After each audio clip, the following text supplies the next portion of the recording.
ሰላም እንዴት ናችሁ? ሰላም ነው? ሰላም ነው። እንዴት ነው? ይሰማላ? ይሰማል። እሺ እኔ ጥያቄ ምንድነው? ቃል ነኝ የልጆቹ እናት የከድጃና የኢንቲሳር አንተ ሻሃዳ ሲያስካት የኔ ጥያቄ ምንድነው? አሁን እኛ መላእክታን ገብርኤል በእናንተ ጅብሪል ማርያም በእናንተ ያማልዳሉ ይሰማሉ ማለት አሁን በእኛ ያማልዳሉ ተብሎ ይታመናል። አሁን ገብርኤል በእናንተ ያማልዳል፣ መላእክታን በእናንተ ያማልዳሉ። ሌላው ደግሞ ውሻ ለምንድን ነው በእናንተ ነጃሳ የተባለው? ያ ውሻን ነጃሳ ነው ትላላችሁና ያ ለምን ሊሆን ቻለ? እሺ መላእክቶች በእኛ ጋር ያለው እምነት አሁን ያያሉ ወይ ይሰማሉ ወይ ምድር ላይ የምንሰራውን ላ ይሄን ያደርጉ አምላክ ሲያዛቸው ጊዜ ወደ ምድር የእርሱን ትእዛዝ ለመፈጸም ይመጣሉ። ይሄ ነው ወማ ነተነዘሉ ኢላ ቢአምሪ ረቢክ አለ ጅብሪል። ምን አለ? እኛ በጌታ በአላህ ትእዛዝ ካልሆነ በስተቀር አንወርድም ብሎ ተናገረ። ስለዚህ አምላክ ሲያዛቸው ጊዜ ትእዛዝን ለመፈጸም የሚወርዱ ናቸው መላእክቶች። ወጣቸዋል አድርጎ ያላቸውን ያደርጋሉ፣ ተው ያላቸውን ይተዋሉ። ላ ያዕሱነ አላህ ማ አመረሁም እኔ ያዘዝኳቸውን አያምፁም ብሏል። ወይፍዓሉነ ማ ዩእመሩን አድርጎ የተባሉትንም ያደርጋሉ አለ። እነዚህ ናቸው መላእክት፣ ጻድቅ ናቸው፣ በፍጹም ኃጢአትን የማያደርጉ ንጹሖች፣ ለአምላክ የሚታዘዙ ናቸው። ወጣቸዋል። ምልጃ የሚባለው የሚከሰተው መቼ ነው ከተባለ የትንሣኤ ቀን ነው። ዛሬ ምድር ላይ አይደለም፣ የፍርዱ ቀን። የዛኔ ሰዎች በምድር ላይ ኑሯቸውን ጨርሰው አምላክ ያዘዛቸውን ያታዘው የከለከላቸውን ተከልክለው ያታዘዘን ታዞ ያመፀም አምፆ የፍርዱ ቀን በሚቀርብ ጊዜ የዛኔ መልጃ ይካሄዳል። የዛኔ የፍርዱ ቀን ሰዎች ወደ ገሃነም እንዳይሄዱ ባላቸው ኃጢአት እንዳይፈረድባቸው ይሄን አምላክ አላህ ሱብሓነሁ ወተዓላን የመለመን ስራ ማለት ነው። የዛኔ ምልጃ 5 አይነት ነው። አንደኛ ነቢዩ ሰለላሁ ዐለይሂ ወሰለም ብቻቸውን የሚያደርጉት ምልጃ አለ። 3ቱ አይነቱ የእርሳቸው ነው፣ ማንም አይጋራቸውም። እርሱም ሸፋዓቱ ሰለላሁ ዐለይሂ ወሰለም ሊአህሊ ልመውቂፍ ወለቲ ትሰማ ብሸፋዓት ልዑዝማ ወሸፋዓት ልኩብራ። ነቢ ሰለላሁ ዐለይሂ ወሰለም ለትውልድ ሁሉ የሚያደርጉት ምልጃ ነው። ለአማኝም ለካህዲውም ያማልዳሉ። ምን በማድረግ? ይሄ ምልጃ ምን አይነቱ ነው? ፍርድ እንዲጀመር የሚያደርጉት የምልጃ ስርዓት ነው። የሰው ልጆች ከቀብራቸው እንደተነሱ በአንድ ሜዳ ላይ ይቆማሉ። አላህ ስብሐነሁ ወተዓላ የዛኔ ሌላን ምድር ይፈጥራል። ከዚች ምድር ትፈራረሳለች። የውመ ቱበደሉ ልአርዱ ገይረ ልአርድ ወሰማዋት ወበረዙ ሊላሂ ልዋሒድ አልቀሃር ይላል። ከዚች ምድር ሌላን ምድር በምፈጥር ጊዜ እያለ ይናገራል። ሌላ ሰማያት ሌላ ምድር ይፈጠራሉ። በቅጽበት ይሄን ይፈጥራል አላህ ስብሐነሁ ወተዓላ። የዛኔ ያቺ ምድር ምንም አይነት አባጣ ጎርባጣ ተራራ ምናምን የሌለባት ሰትልጥ ያለች ነጭ ምድር አርዱን በይዳሉ ነቢ ሰለላሁ ዐለይሂ ወሰለም ነጭ ምድር ይፈጥራል። አላህ በዚያ ላይ ያስነሳናል፣ ይቀሰቅሰናል። ሰዎችን በዚያ ላይ ለ50 ሺህ ዓመት ያክል ይቆማሉ። ፈየቂፉነ ሊላሂ ዐዘ ወጀል ከማ ቃለ ሱብሓነሁ ወተዓላ የውመ የቁሙ ናሱ ሊረቢል ዓለሚን። ሰዎች ከቀብራቸው ተነስተው በአንድ ሜዳ ላይ ለ50 ሺህ ዓመት ያክል ይቆማሉ። ከዚህ ከጭንቅና መከራ በኋላ የሚያማልዳቸውን አካል ይፈልጋሉ። ምልጃው ምንድን ነው? ፍርድ እንዲጀመር ዘንድ የሚጠይቅ አካል ማለት ነው፣ ሌላ አይደለም። ወደ አዳም ጋር ይመጣሉ ሰዎች። አዳምና ማልደን ይሉታል፣ ፍርድ አስጀምርልን ይሉታል። አጠቃላይ የምድር ሰው ከአዳም ጀምሮ እስከ ዓለም ፍጻሜ ድረስ ያለው። ከዚህ አዳም እኔ ይሄን አልችልም ይልና ወደ ኖህ ጋር ይልካቸዋል። ኖህም ጋር ይመጣሉ፣ እኔ ይሄን አልችልም፣ ወደ አብርሃም ጋር ሄዱላቸዋል። አብርሃም ጋር ይመጣሉ፣ አብርሃም ይሄን አልችልም፣ ወደ ሙሴ ጋር ሄዱላቸዋል።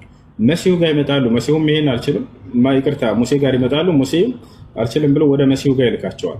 መሲሁም ደግሞ ከዚያ በኋላ ወደ ነቢ ሰለላሁ ዐለይሂ ወሰለም ይልካቸዋል። አሁን ሁላቸውም ምክንያት አላቸው። አዳም ይጠየቃል፣ ለምን አታማልድልም ሲባል ጊዜ ያ አደም አንተ አቡል በሸር ኸለቀከ አላሁ ቢየዲህ ወአስከነከ ልጀነ ወነፈኸ ፊከ ሚን ሩሒህ وجعلك يعني أبا للبشرية كما قال النبي صلى الله عليه وسلم اشفع لنا إلى ربك لا ترى ما نحن فيه ألا ترى ما قد بلغنا فيقول إن ربي قد غضب اليوم غضبا لم يغضب قبله مثله ولن يغضب بعده مثله وإني قد نهيت عن أكل تلك الشجرة فأكلت نفسي نفسي نفسي اذهبوا إلى غيري اذهبوا إلى نوح. አዳም ይጠየቃል። አዳም ሆይ ይሉታል የሰው ልጆች መጥተው አንተ አላህ መጀመሪያ የፈጠረህ ሰው መጀመሪያ ነህ። አላህ አክብሮህ በእጅ ፈጥሮሃል፣ ወደ ጀነትም አስገብቶሃል። ወአስጀደ ለከ ልመላኢካ መላእክቶች እንዲሰግዱልህ አድርጓል። ይሄን ሁሉ ካሉት በኋላ ከመንፈሱም ከሩህም ዘርቶብሃል። አላ ተራ ማ ናሕኑ ፊህ ያለንበትን ጭንቅ አታይም? አላ ተራ ማ ቀድ በለገና የደረሰብንን መከራ አታይም? እሽፋዕ ለና ኢላ ረቢክ እባክህ ወደ ጌታህ አማልደን ይሉታል። አዳም ምን ብሎ ይመልሳል? ኢነ ረቢ ቀድ ገዲበ ልየውመ ገደበን ይላል። ዛሬ ጌታዬ ከባድ ቁጣን ተቆጥቷል። ለም የግደብ ቀብለሁ ሚስላ ከዚህ በፊት እንዲህ አይነትን ከባድ ቁጣ አልተቆጣም። ወለን የግደብ በዕደሁ ሚስላ ከዚህ በኋላም እንዲህ አይነትን ከባድ ቁጣ አይቆጣም።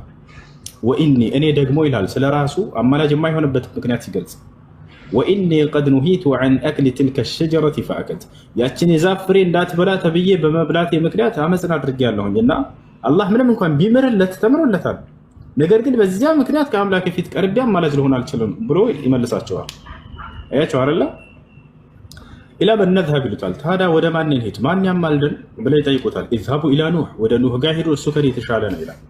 ልክ እንዲህ እያስተላለፉ ይሄን የመልጃ ስርዓት ከኑህ በኋላ ወደ አብርሃም፣ ከአብርሃም በኋላ ወደ ሙሴ፣ ከሙሴ በኋላ ወደ መሲሁ ጋር ሂዱ ይላቸዋል። ሁሉም ምክንያት አላቸው። ታዲያ የመሲሁ ምክንያት ምን ሊሆን ይችላል? መሲሁ ምክንያቱ ምን ሊሆን ይችላል? ወለም የዝኩር ዘንበን መሲሁ ወንጀልን አያነሳም።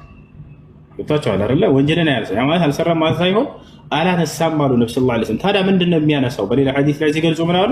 መሲሁ ምን ይላቸዋል? አማልደን ይሉታል። በጠየቁት ጊዜ ምን ይላል? ወኢኒ ቀድ ዑቢድቱ ሚን ዱኒላህ ይላቸዋል። እኔ ደግሞ በምድር ላይ ስመለክ ነበር እንደ አምላክ ተደረጌ አማላጅ ልሆናቸው አልችልም ይላቸዋል። ኢላ መን ነዝሀብ ይሉታል። ወደ ማን እንሂድ?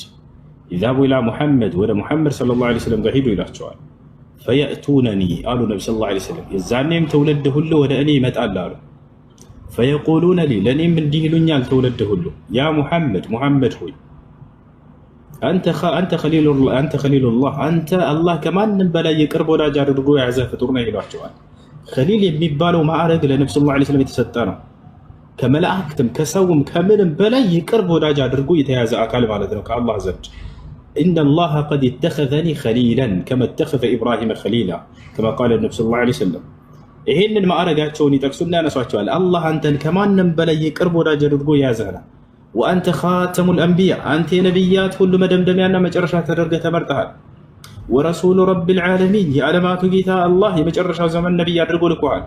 እሽፋዕ ለና ኢላ ረቢክ እባክህን ወደ ጌታ ሄደህ አማልደን። አላ ተራ ማ ነሕኑ ፊህ ያለንበትን ጭንቅ አታይም?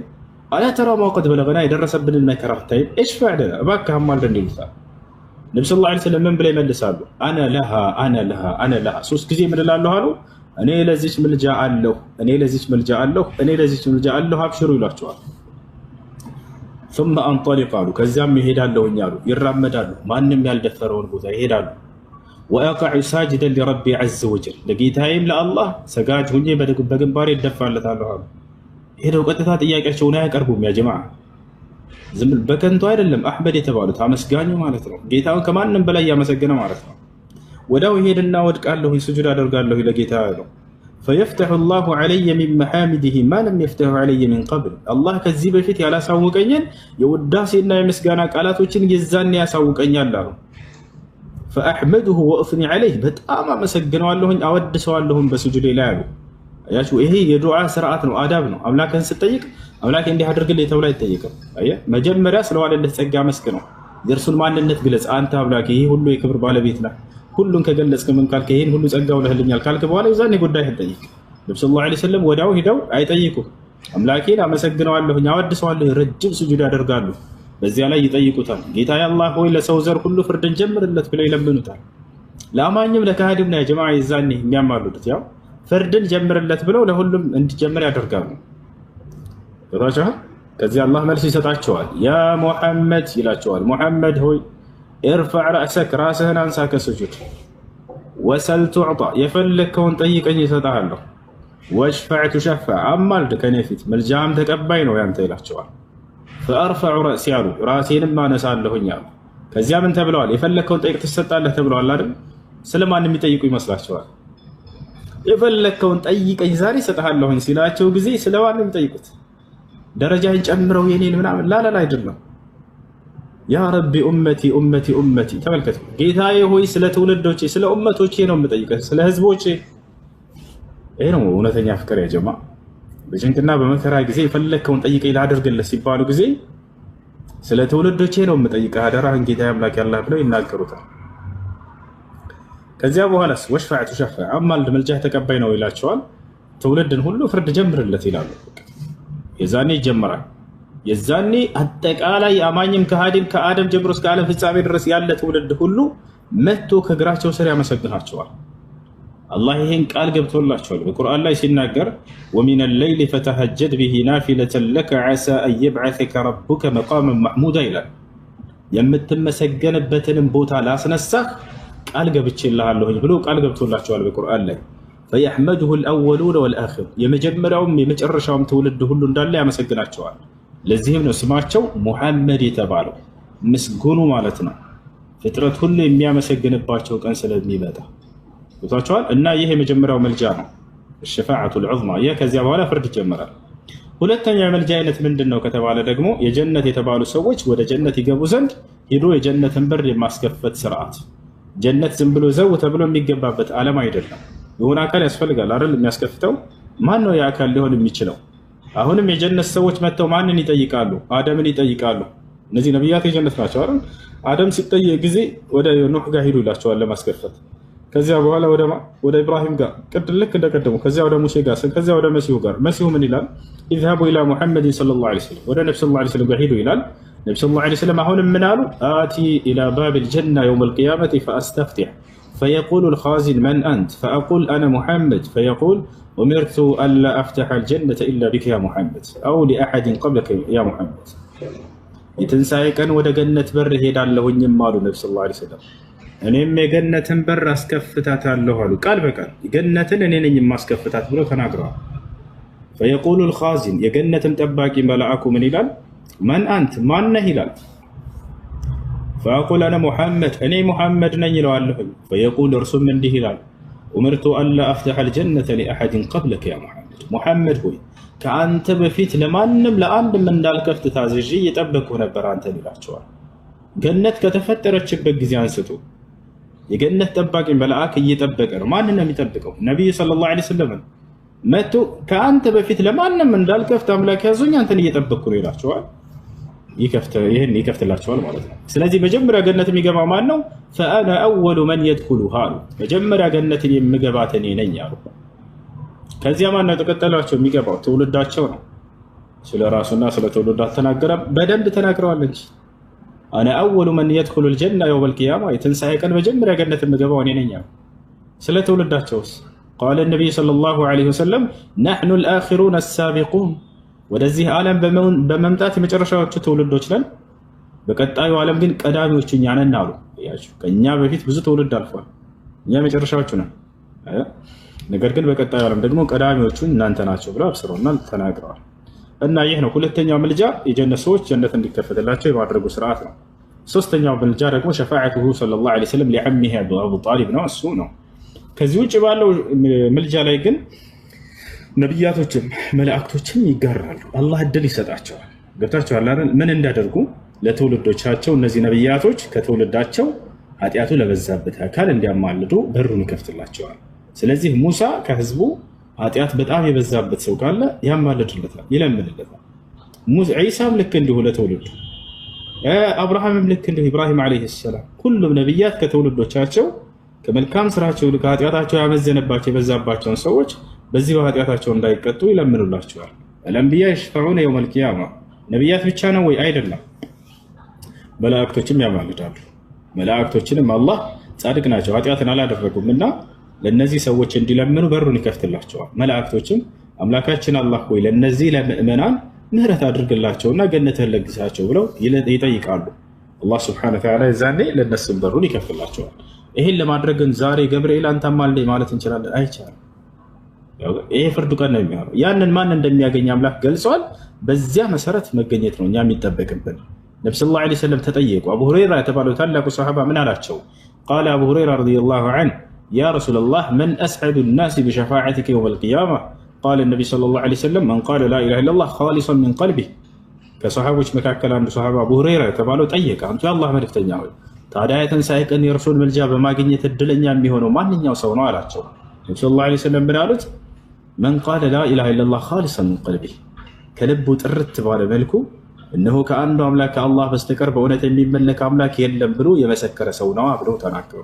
ያችሁ አንድ አምላክን አላህን በብቸኝነት የተገዛ በእርሱ ላይ ቅንጣትን ያላጋራ ለዚህ ሰውዬ የዛኔ የትንሣኤ ቀን ምልጃን ያገኛል። ገብታችኋል አይደል? በእኛ ላይ የሚጠበቅብን ይህን ማድረግ ነው። አንዱን አምላክ በብቸኝነት ተገዝተ በእርሱ ላይ ቅንጣትን ሳታጋራ ከሞት የዛኔ ይሄን ምልጃ ከሚያገኙ ትሆናለህ ማለት ነው። ይሄ ነው። እሺ ሌላስ? ምእመናኖች ለምእመናኖች እንዲያማልዱ በሩንም ይከፍትላቸዋል። ቦታቸዋል አይደል? ሐሰን አልበስሪ የተባለው ታላቁ ዓሊም ምን አለ? ታላቁ ሰለፍ هو من كبار التابعين استكثروا من الأصدقاء الصالحين فإن لهم شفاعة يوم القيامة. መልካም ጓደኞችን አብዙ ለእነርሱ ምልጃ አላቸውና የትንሣኤ ቀን አለ። እንዴት ነው ይሄ ከተባለ የትንሣኤ ቀን ሰዎች ወደ ጀነት ግቡ በሚባሉ ጊዜ በምድር ላይ አብሮት ሲሰግድ ሲጾም የነበረ ሰው ምናልባት ኃጢአቱ በጣም የበዛበት ሰው ዘግይቶ ያያል። እንዴ የት አለ ጓደኛችን አብሮን ሲሰግድ ሲጾም የነበረው ብለው ይጠይቃሉ። አላህ ሱብሓነሁ ወተዓላ ይነግራቸዋል። እነርሱ በኃጢአታቸው ምክንያት ዘግይተዋል ይላቸዋል። ከዚያ ይለምናሉ እነርሱም ጌታችን አላህ ሆይ ካነ ይሰሊ መዐና ወየሑጅ መዐና ወየሱሙ መዐና ፈግፊር ለሁ ያ ረብ፣ ጌታችን አላህ ሆይ ይህ ሰው ከኛ ጋር ሲሰግድ ነበር ሲጾም ነበር፣ እባክህን ምህረት አድርግለት ብለው እንዲለምኑ በሩ ይከፈትላቸዋል። ከዚያ በኋላ ሂዱና ጓደኞቻቸውን አምጧቸው ይላቸዋል። ይህን በቁርአን ላይ ቃል በቃል አላህ ቁርአን ላይ ሁሉ ተናግሯል። ይዟቸዋል እንደሚመጡ ፈለይሰ ለሁ ልየውመ ሃሁና ሐሚም ወላ ጠዓሙን ኢላ ሚን ገስሊን እያለ ይነገራል። የሚያማልዱላቸው ጓደኞች እንደሌላቸው ከሃዲያኖችን እየነገረ ለአማኞች ደግሞ ጓደኞች እንዳሏቸው እንደሚያማልዱላቸው እንደሚለምኑላቸው ይናገራል ማለት ነው። ሌላው ህፃናት ልጆች ልክ እንዲሁ አያቸው አይደለ? እነዚህ ህፃናት ልጆች ኃጢአት የለባቸውም። ህፃን ሆኖ እናትና አባት የሞተባቸው ካሉ እንዳያዝኑ እነዚህ ልጆች የትንሣኤ ቀን አማላጅ እንደሚሆኑላቸው ተገልጿል። ህፃን ልጅ ኃጢአት የለበትምና ወስቢያን የሽፈዑነ የውመል ቂያማ አሉ ነብዩ ሰለላሁ ዐለይሂ ወሰለም። ህፃናት ልጆች የትንሣኤ ቀን ያማልዳሉ አሉ። እንዴት ነው የሚያማልዱት? ዩቃሉ ለሁም እድኹሉ ልጀነ አላህ ገነትን ግቡ ይላቸዋል። ፈየቁሉን ያ ረበና ላ ነድኹሉ ልጀነተ ሐታ የድኹለ መዐና አባኡና ወኡመሃቱና፣ ጌታችን አላህ ሆይ ወደ ገነት የምንገባው እናትና አባቶቻችን ጋር ከሆነ ነው ብለው ይናገራሉ። ከዚያም አላህ ሂዱና ወላጆቻችሁን አምጧቸው ብሎ ያዛቸዋል። ነገር ግን እዚህ ቦታ ላይ ወላጆቻቸው ከሃዲ መሆን የለባቸው። ቅድም እንዳልኩት የሸፋዓ መስፈርቱ ምንድን ነው? አንድን አምላክ በብቸኝነት የሚገዛ በእርሱ ላይ ቅንጣት የማያጋራ ሰው መሆን አለበት። እንደዚያ ከሆነ እነዚህ ልጆች ይሄዱና ወላጆቻቸውን ይዘው ይመጣሉ፣ አብረው ይገባሉ። ታዲያ ወደ ገነት በሚገቡ ጊዜ ልጆችና አባቶች እኩል እድሜ እኩል አካል ይዘው ነው የሚገቡት። ልጅ እንደሆነ ህፃን እንደሆነ አይገባም። ገብታችኋል አይደል? ቅድመ አያትህ ጋር እኩል ሆነህ ነው የምትገባው። የጀነት ሰዎች ወደ ጀነት ሲገቡ ጊዜ እኩል ማንነት ነው ይዘው የሚገቡት። አንድ ትልቅ ትንሽ የሚባል የለም። ቃል ነቢ ሰለላሁ ዐለይሂ ወሰለም የድኹሉ አህሉል ጀነት አልጀነ ወሁም 60 ذراعا على طول أبيهم آدم አሉ وهم على عمر أبيهم آدم 33 أو كما قال النبي صلى الله عليه وسلم የጀነት ሰዎች ወደ ጀነት በሚገቡ ጊዜ 60 ክንድ ሆነው ይገባሉ ብለው ተናገሩ። አያችሁ 30 ሜትር ልክ አደም መጀመሪያ ጀነት ሲገባ በነበረበት ቁመት ማለት ነው። በዚያ ይገባሉ። እድሜያቸውም ልክ እንዲሁ በአንድ ሐዲስ ላይ 33 ዓመት ብሎ እንደሚገቡ ተናግረዋል። ወይን ካነ ፊህ በቃል ባዕድ አህል ልዕልም እና ይሄን ይመስላል። እንዳጠቃላይ ምልጃ የሚለው የዛን የሚካሄድ ነገር ነው። በዚህ መሰረት ነው የሚሆነው። እሺ ሁለተኛው ጥያቄሽ ምን ነበር? ነጃሳ የተባለው የውሻ ነጃሳነት ውሻ ነጃሳ ነው ወይ በእስልምና? ላ ውሻ ነጃሳ አይደለም። እንዳደነግጡ ውሻ ነጃሳ አይደለም። ከውሻ የሚነጅሱ ነገራቶች አሉ ነው የሚባለው። ልክ ከሰው ነጃሳ ነው አይደለም። ሰው ነጃሳ አይደለም። ከሰው ግን የሚነጅስ ነገር አለ የለም? አለ። ልክ እንደዛ ማለት ነው። የተለየ ነገር አይደለም። ከውሻ የሚነጅስ ነገር አለ። አዎ። ምኑ? ሽንቱ፣ ካካው፣ ልጋጎ ወይም ለሃጩ እንዲሁም ደግሞ ደሙ ይነጅሳል። ከሰውስ? አዎ ከሰው ልክ እንዲሁ ሽንቱ፣ ካካው፣ ደሙ ይነጅሳል። አያችሁ አይደል? ይህ ነው እና ስለዚህ ውሻ በቆዳው ዝም ብሎ ቢነካቸው ይሄ የሚነጅስ አይደለም። ነገር ግን ልጋጎ ወይንም ሽንቱ፣ ካካው፣ ደሙ እነዚህ ይነጅሳል። እሺ ስለዚህ ውሻ ይነጅሳል ሳይሆን ከውሻ የሚነጅሱ ነገራቶች አሉ ነው። እሺ ሌላ ጥያቄ አለ? ቀጥል።